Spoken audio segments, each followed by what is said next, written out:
In today's video, I'm going to teach you how to set automatic slide timing in Microsoft PowerPoint. This setup takes just a few moments to complete. To start, open your PowerPoint presentation and select the slide you want to work with. This will allow you to focus on adjusting the timing for this specific slide.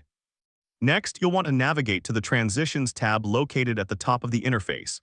This tab is where you can control how your slides move from one to the next. Once you're in the Transitions tab, locate the duration setting.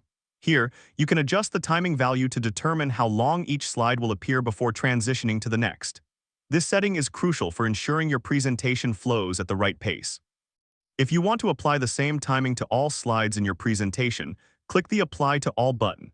This action will ensure that every slide transitions with the same duration, maintaining consistency throughout your presentation.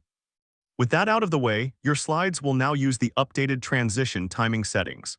This means each slide will automatically advance based on the timing you've set, making your presentation seamless and professional. And that's how to set automatic slide timing in Microsoft PowerPoint.